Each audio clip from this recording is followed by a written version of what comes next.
Hey y'all, so I want to go over a graphical connection style model problem from a past AP exam. So this one is from the 2008 AP Calc AB exam, Form B, question 5.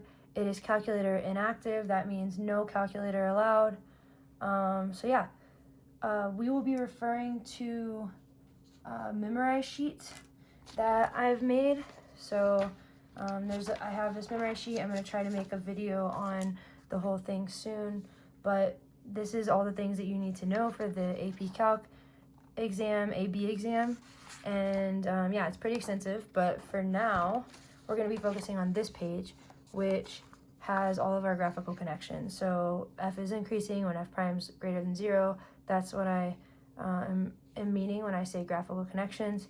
So I'm just going to leave this right here so that y'all can see that as I'm referring to it. You will not have any reference sheet given to you on the actual AP exam. So these things are to be memorized. You have to have them in your head so that you can answer questions like this. Okay, let's get started. We're going to start by reading the question quickly. So we have, let g be a continuous function with g of 2 equals 5. Cool. They gave us some kind of value for g. The graph of the piecewise linear, these are all straight lines, function g prime. The derivative of g is shown above. Okay, I know they say graph of g prime here, and they say it right here, but a lot of students forget what they're looking at, so I always encourage students to write g prime really big. This is g prime, that's what we're looking at. Don't forget it. Okay, and then it's shown above for x is between -3 and 7, so we have -3, 7, sweet. Let's go ahead and jump to part A. Find the x-coordinate, we want the x-coordinate of all points of inflection of the graph of y equals g of x. Okay, it's asking for points of inflection of the graph g. It writes it y equals g of x just to be kind of confusing, but it's just asking for points of inflection on g between -3 and 7. Justify your answer. Okay, so the way I like to do these problems is we do the justify piece first. We write a note to ourselves. A note to ourselves ends up being the note to the AP grader, which is I'm justifying my answer with this note. So what do I mean by write a note to ourselves? We use the keywords. We want G to have a point of inflection. So then we go over to this memorize sheet and look for F has a point of inflection. So F has an inflection point when, and it looks like, there we go. Okay, F has an inflection point when F prime changes from increasing to decreasing, or decreasing to increasing, or F double prime changes sign. All right, when you're answering AP exam questions, it's very important to use what is given and only what is given. So they gave us, we're talking about G having a point of inflection. Let's go ahead and notice what they gave us. They gave us G prime. So we can't use this double prime note. We can only use the single prime note. So let's write our note to ourselves, which is also our justification. We're going to say, copy from the question, G has a point of inflection. G has a POI if, and then we're going to write the G prime note. If G prime of x, be really careful, you have to use the letters, the function notation that they gave you. It's G, it's not F. So G has a point of inflection if G prime of x changes increasing to decreasing,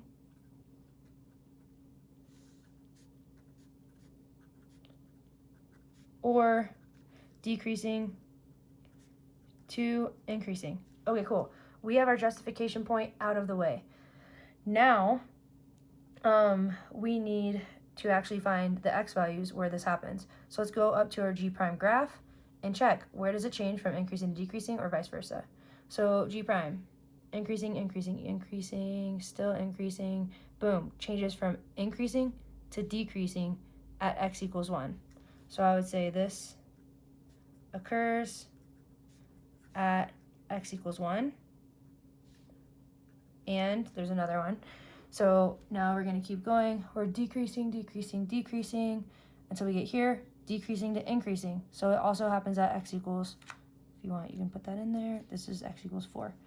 And at x equals 4. All right, cool. So part A is done. We have, this was worth 2 points. You had to justify your answer and you had to get both values. Sweet, let's move on. Find the absolute maximum, absolute being a keyword, maximum is also a keyword, of G on this interval.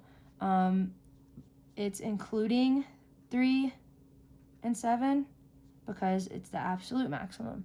All right, so for this one, we still want, it says justify your answer, so we still want a note to ourselves. So the first thing we're gonna do is start with a note to ourselves. G has a max if, these are the things that we've memorized. So here, where is the maximum?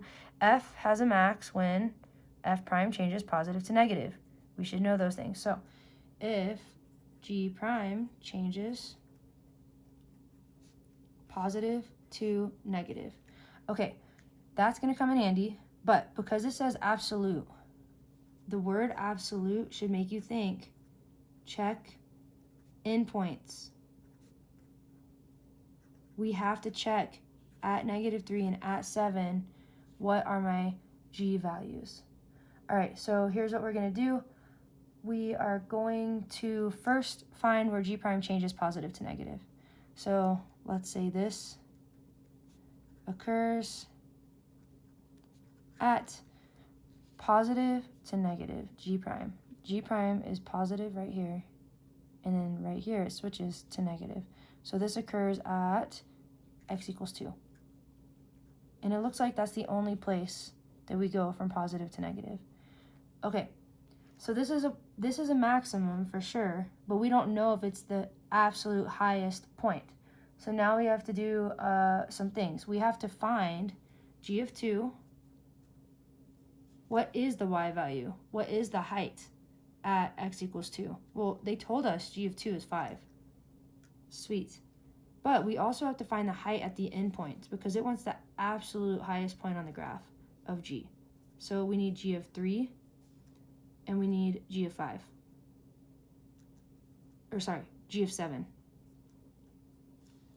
-3. Dang, I'm sorry, y'all. We're just checking our endpoints.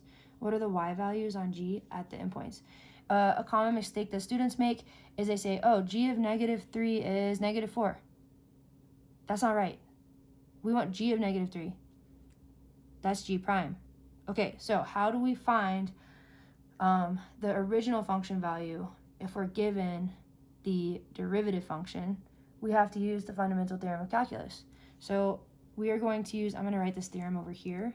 We're going to use this theorem, G of t equals G of a plus the integral from a to t of G of x dx. We're going to use this theorem to help us solve for the actual y values on your original G function. So let's go ahead and start. G of -3 equals, this G of a has to be known. They have to give that known / given. You have to know this one. The only G value that we actually know is G of 2. So we're going to put G of 2 here. G of -3 equals G of 2 plus the integral from, this matches this, 2, and then t matches t. So 2 to -3 of G, oh sorry, this is supposed to be G prime. I'm so sorry. So the original function, G of t equals G of a, and then you're integrating the derivative function. So we want G prime of x dx. All right, equals, G of 2 is 5, plus the integral from 2 to -3, these boundaries are backwards. You always want the smallest boundary first. So I'm going to say negative. To flip those boundaries, you can make that integral negative, and then we're actually going to find from -3 to 2 what is the area, because integral is area, on G prime. So from -3 to 2, -3 all the way to 2, we want this area to start.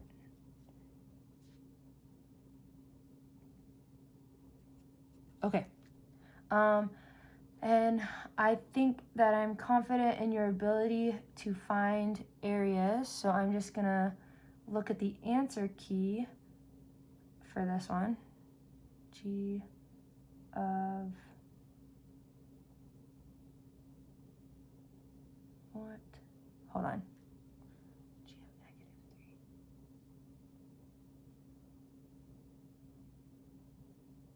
-3.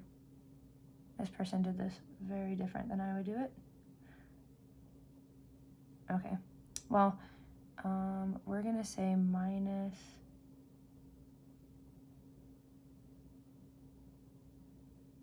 -2.5.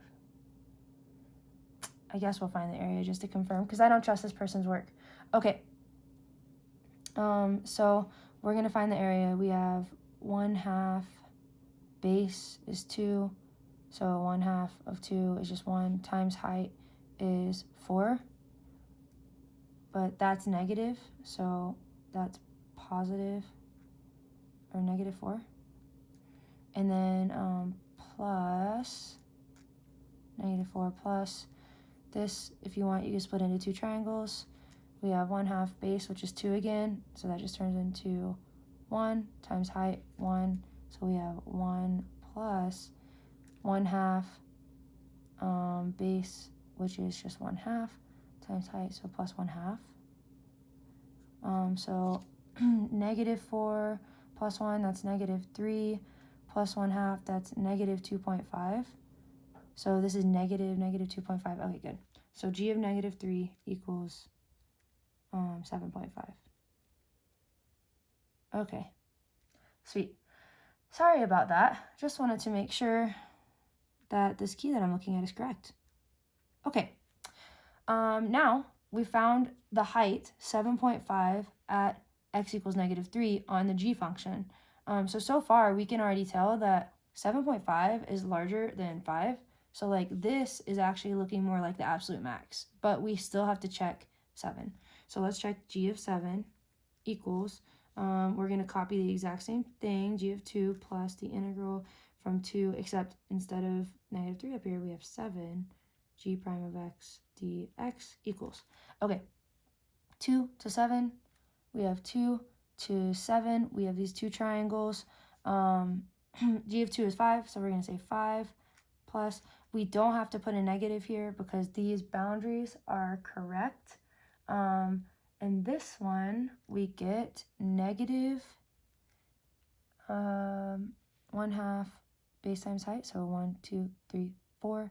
That's 2 times 2, 4, plus 1/2, which gives me 1.5. Okay, we have 3 y values to compare. Which one's the biggest? 7.5, 1.5, or 5? This one's definitely the largest. So we would finish our answer by saying G has an absolute max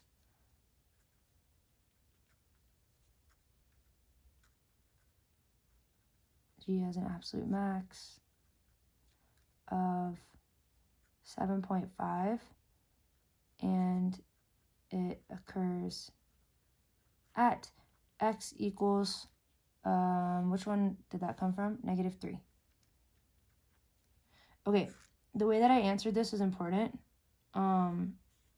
So I like to put both the maximum value, 7.5, and the x value that it occurs at, just to make sure that we get full credit no matter how it's asking the question. For example, here it asked for the x coordinate, right? So we actually had to state the x coordinates. Here it asks for the absolute maximum. It's actually looking for the 7.5, but sometimes it asks for the x coordinate of the absolute maximum, just to be like extra specific and tricky. So I like to always write what the maximum value is and the x coordinate. That way everything is contained in my answer. Okay, cool. Find the average rate of change, AROC, of g of x on the interval -3 to 7. Okay, so average rate of change, let's go ahead and write the equation for average rate of change from -3 to 7 on g is going to equal g of 7 minus g of negative 3 over 7 minus negative 3. Okay, cool, equals. We found g of 7 here, so it's 1.5. Yeah, we have 1.5 minus g of negative 3 is here, 7.5 over 10. Done. Once you have all numbers, you are allowed to just like keep your answer. Another way that you could have done this is use the average value function, but I just think if it says average rate of change, I would say that like the best way to do it is just do an average rate of change, which is just a slope. Okay, find the average rate of change. We'll use the average value function down here.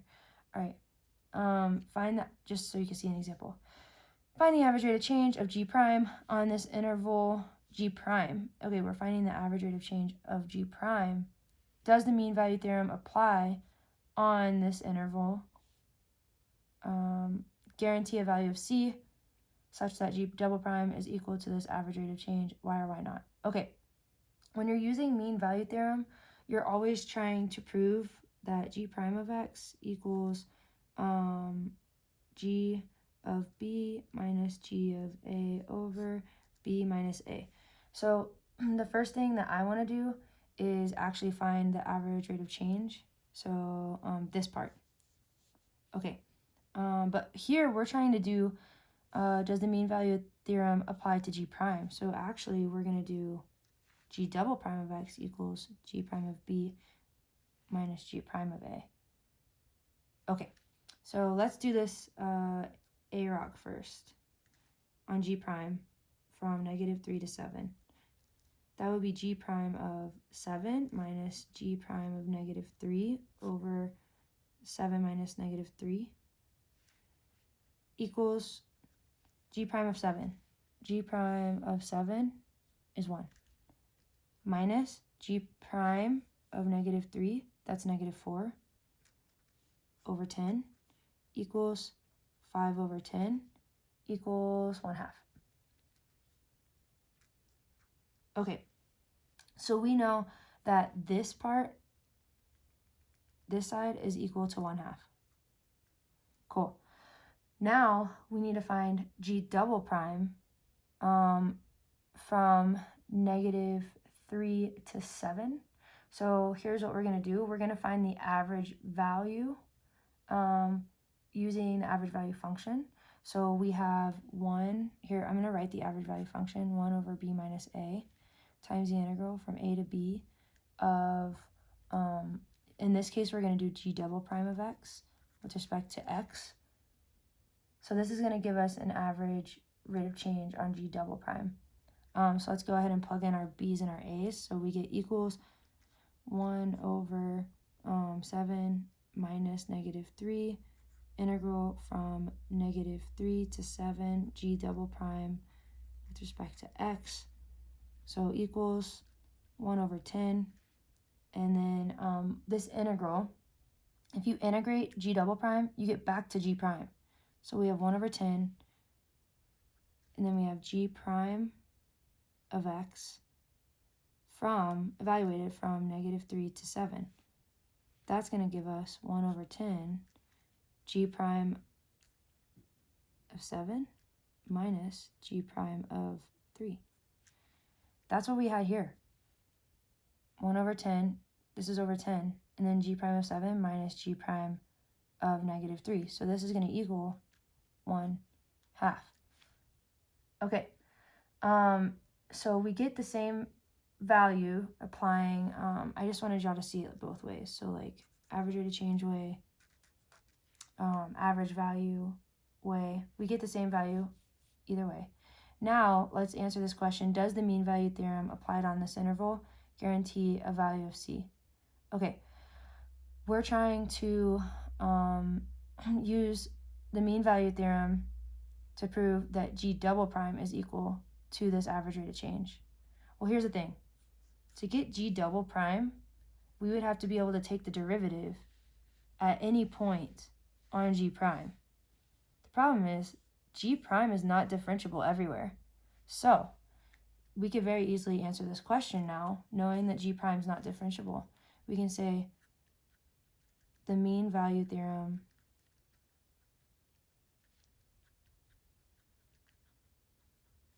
does not apply since G prime of x is not differentiable.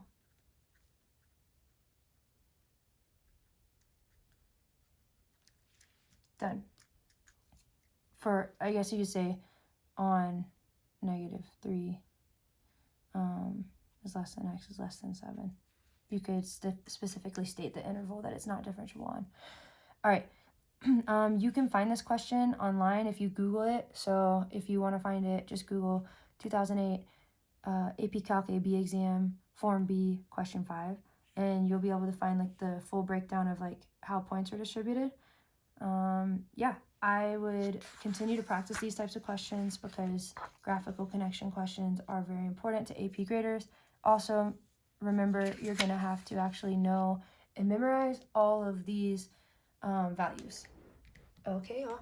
Bye. Have a great day.